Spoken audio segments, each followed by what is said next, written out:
News Kannada ವಾಹಿನಿಗೆ ಸ್ವಾಗತ. ಮಳೆಯಿಂದ ಭೀಮಾ ನದಿ ಪ್ರವಾಹಕ್ಕೆ ಬೆಳೆ ನಷ್ಟಕ್ಕೆ ನಲುಗಿದ ಗಿರಿನಾಡು ಯಾದಗಿರಿ ಜಿಲ್ಲೆಯ ಜನತೆ. ಅನ್ನದಾತನ ಬದುಕಿಗೆ ಮುಳ್ಳಾದ ಮಳೆರಾಯ. ಭೀಮೆ ಒಡಲಿಗೆ 3.5 ಲಕ್ಷ ಕ್ಯೂಸೆಕ್ ಅಪಾರ ಪ್ರಮಾಣದ ನೀರು, ಜಮೀನುಗಳು ಜಲಾವೃತ. ರೈತರ ನೆರವಿಗೆ ಬಾರದ ಕೃಷಿ ಸಚಿವರ ವಿರುದ್ಧ ರೈತರು ಆಕ್ರೋಶ ಹೊರಹಾಕ್ತಾ ಇದ್ದಾರೆ. ನೀನೊಬ್ಬ ಅಯೋಗ್ಯ ಕೃಷಿ ಮಂತ್ರಿ, ರಾಜೀನಾಮೆ ಕೊಟ್ಟು ಮನೆಗೆ ಹೋಗುವಂತ ರೈತ ಮುಖಂಡರ ವಾಗ್ದಾಳಿ. ರಾಜ್ಯ ರೈತ ಸಂಘದ ಜಿಲ್ಲಾಧ್ಯಕ್ಷ ಮಲ್ಲನಗೌಡ ಹಗರಟಿಗೆ ಕೃಷಿ ಸಚಿವ ಚಲುವರಾಯಸ್ವಾಮಿ ವಿರುದ್ಧ ವಾಗ್ದಾಳಿ ಮಾಡಿದ್ದಾರೆ. ನೀನೊಬ್ಬ ನಾಲಾಯಕ್ ಸಚಿವ, ಕಲ್ಯಾಣ ಕರ್ನಾಟಕ ಭಾಗದ ರೈತರ ಕಾಳಜಿ ಇಲ್ಲ. ಕೃಷಿ ಸಚಿವರ ಸಮಗ್ರ ಕರ್ನಾಟಕ ಬದಲು ಮಂಡ್ಯ ಮೈಸೂರು ಸಚಿವರಾಗಿದ್ದಾರೆ. ಯಾದಗಿರಿ ಜಿಲ್ಲೆಯಲ್ಲಿ 1.5 ಲಕ್ಷ ಹೆಕ್ಟೇರ್ ಬೆಳೆ ಹಾನಿಯಾಗಿದೆ. ಸಮೀಕ್ಷೆ ಸರಿಯಾಗಿಲ್ಲ. ಭೀಮಾ ನದಿಯಿಂದ ಗ್ರಾಮೀಣ ಭಾಗದ ವಿಲವಿಲ ಒದ್ದಾಡ್ತಾ ಇದ್ದಾರೆ. ಸರ್ಕಾರ ನೆರವಿಗೆ ಧಾವಿಸಲಿ. ಜಿಲ್ಲೆಯಲ್ಲಿ ಮುಂಗಾರು ಹಂಗಾಮಿನಲ್ಲಿ ಬೆಳೆಯಲಾದ ಹತ್ತಿ, ತೊಗರಿ, ಉದ್ದು, ಹೆಸರು ಬೆಳೆ ನೀರಲ್ಲಿ ಮುಳುಗಿ ಹೋಗಿದೆ. ಕೂಡಲೇ ಪರಿಹಾರ ಕಲ್ಪಿಸಿ ಕಾಳಜಿ ಕೇಂದ್ರವನ್ನು ತೆರೆಯುವಂತೆ ಒತ್ತಾಯ ಮಾಡಿದ್ದಾರೆ. ನಮಸ್ಕಾರ ಎಲ್ಲ ಯಾದಗಿರಿ ಜಿಲ್ಲೆ ಅನ್ನದಾತರಿಗೆ. ಇವತ್ತು ನಿರಂತರವಾಗಿ ಸುಮಾರು 20-25 ದಿನಗಳ ಕಾಲ ಜಿಲ್ಲೆಯಲ್ಲಿ ಅಕಾಲಿಕ ಮಳೆಯಿಂದ ಜಿಲ್ಲೆ ತುಂಬಾ ಅತಿವೃಷ್ಟಿಯಾಗಿದೆ. ಜಿಲ್ಲೆಯ ರೈತರ ಬದುಕು ಇವತ್ತು ಕಂಗಾಲಾದಂಥ ಪರಿಸ್ಥಿತಿ ಬಂದಿದೆ. ನಿರಂತರವಾಗಿ ಸುರಿತಕ್ಕಂಥ ಈ ಮಳೆಗೆ ಹತ್ತಿ, ತೊಗರಿ, ಉದ್ದು, ಹೆಸರು ಮತ್ತು ಭತ್ತದ ಬೆಳೆಗಳು ಸಂಪೂರ್ಣ ಜಲಾವೃತವಾಗಿದ್ದು ರೈತ ತುಂಬಾ ಕಂಗಾಲಾಗಿದ್ದಾನೆ. ಅದಕ್ಕೆ ಸರ್ಕಾರ ಇನ್ನೂವರೆಗಾದರೂ ಇನ್ನು ಸಮೀಕ್ಷೆ ಮಾಡ್ತೀವಿ ಅಂತಕ್ಕಂಥ ಬೇಜವಾಬ್ದಾರಿತರ ಉತ್ತರವನ್ನು ಸರ್ಕಾರ ಕೊಡ್ತಾ ಇದೆ. ಇದು ಕರ್ನಾಟಕ ರಾಜ್ಯ ರೈತ ಸಂಘ ಹಸಿರು ಇದನ್ನು ಖಂಡಿಸ್ತೀವಿ.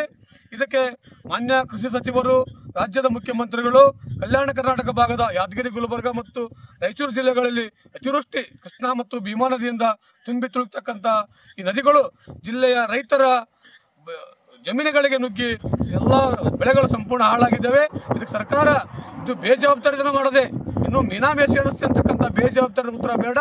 ಅತಿ ಶೀಘ್ರದಲ್ಲೇ ಸರ್ಕಾರ ರೈತರಿಗೆ ಪರಿಹಾರ ಘೋಷಣೆ ಮಾಡಬೇಕು ಮತ್ತು ರಾಷ್ಟ್ರೀಕೃತ ಬ್ಯಾಂಕ್ಗಳಲ್ಲಿ ರೈತರು ಮಾಡಿರ್ತಕ್ಕಂಥ ಸಾಲವನ್ನು ಮನ್ನಾ ಮಾಡಬೇಕು. ನೀವು ಬರೇ ಬೆಳೆ ಪರಿಹಾರ ಕೊಟ್ಟರೆ ಅದು ಮೂಗಿ ತುಪ್ಪ ವರ್ಷಕ್ಕಂಥ ಕೆಲಸ ಬೇಡ.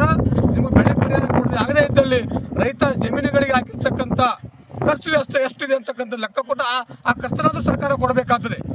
ಅಂದಾಗ ರೈತರು ನೆಮ್ಮದಿಯಿಂದ ಇದಕ್ಕೆ ಸಾಧ್ಯ. ರೈತ ಈ ದೇಶದ ಬೆನ್ನೆಲುಬು ಅಂತ ಇರತಕ್ಕಂಥ ಈ ಜನಪ್ರತಿನಿಧಿಗಳು, ಕಲ್ಯಾಣ ಕರ್ನಾಟಕ ಭಾಗದ ಜನಪ್ರತಿನಿಧಿಗಳು ಈ ರೈತರ ಜಮೀನುಗಳಿಗೆ ಭೇಟಿ ಕೊಟ್ಟು ರೈತರ ಕಷ್ಟವನ್ನು ಒಂದು ಸ್ಪಂದನೆ ಮಾಡ್ತಕ್ಕಂಥ ಕೆಲಸ ಯಾರೂ ಮಾಡ್ತಾ ಇಲ್ಲ. ಇದಕ್ಕೆ ಕರ್ನಾಟಕ ರಾಜ್ಯ ರೈತ ಸಂಘ ಹಸಿರು ಸೇನೆ ಖಂಡಿಸ್ತದೆ. ಇದು ಇದೇ ತರ ಮುಂದುವರೆದರೆ ಕಲ್ಯಾಣ ಕರ್ನಾಟಕ ಮತ್ತು ಉತ್ತರ ಕರ್ನಾಟಕ ಪ್ರತ್ಯೇಕ ರಾಜ್ಯವನ್ನು ಕೇಳಬೇಕಾದ ಪರಿಸ್ಥಿತಿ ನಮಗೆ ಬಂದಿದೆ.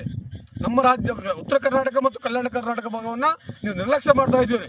ಈ ರಾಜ್ಯದ ಕೃಷಿ ಸಚಿವ ಅಯೋಗ್ಯ ಮಂತ್ರಿ. ಅವನು ಮಂಡ್ಯ ಮತ್ತು ಬೆಂಗಳೂರಿಗೆ ಅಷ್ಟೇ ಸೀಮಿತವಾದ ಕೃಷಿ ಸಚಿವನಾಗಿದ್ದಾನೆ.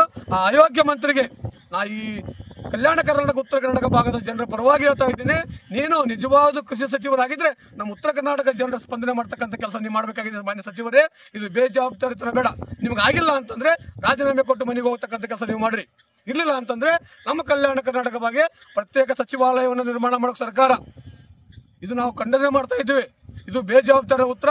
ಇಷ್ಟೆಲ್ಲ ರಾಜ್ಯದಲ್ಲಿ ಅತಿವೃಷ್ಟಿ ಮಳೆಯಾಗಿ ರೈತ ಸಂಕಷ್ಟದಲ್ಲಿದ್ದಾಗೂ ನೀವೊಬ್ಬರೇ ಜನಪ್ರತಿನಿಧಿಗಳು, ಸಚಿವರು, ಮುಖ್ಯಮಂತ್ರಿಗಳು ರೈತರ ಪರವಾಗಿ ಒಂದೇ ಒಂದು ಹೇಳಿಕೆಯನ್ನು ಕೊಳ್ಳಾರದಂತಕ್ಕಂಥದ್ದು ಬಹಳ ಮನಸ್ಸಿಗೆ ನೋವಾಗಿದೆ.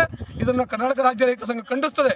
ನೀವು ಮುಂದಿನ ದಿನಗಳಲ್ಲಿ ಇದೇ ತರನಾಗಿ ರೈತರ ಬಗ್ಗೆ ನಿರ್ಲಕ್ಷ್ಯ ಮಾಡಿದರೆ ಕರ್ನಾಟಕ ರಾಜ್ಯ ರೈತ ಸಂಘ ಹಸಿರು ಸೇನೆ ವತಿಯಿಂದ ವಿಧಾನಸೌಧದ ಮುತ್ತಿಗೆ ಹಾಕಿ ಪ್ರತಿಭಟನೆ ಮಾಡಬೇಕಾಗುತ್ತದೆ ಎಚ್ಚರಿಕೆ ಕೊಡಲಾಗುವುದು. ಮಲ್ಲನಗೌಡ ಹಗರಟಿಗೆ, ಯಾದಗಿರಿ ಜಿಲ್ಲಾಧ್ಯಕ್ಷರು. ತಾಜಾ ಸುದ್ದಿಗಾಗಿ MTV ನ್ಯೂಸ್ 24x7ಗೆ ಸಬ್ಸ್ಕ್ರೈಬ್ ಮಾಡಿ ಮತ್ತು ಬೆಲ್ ಐಕಾನ್ ಅನ್ನು ಒತ್ತಿ. ತಪ್ಪದೇ ಲಿಂಕ್ ಶೇರ್ ಮಾಡಿ.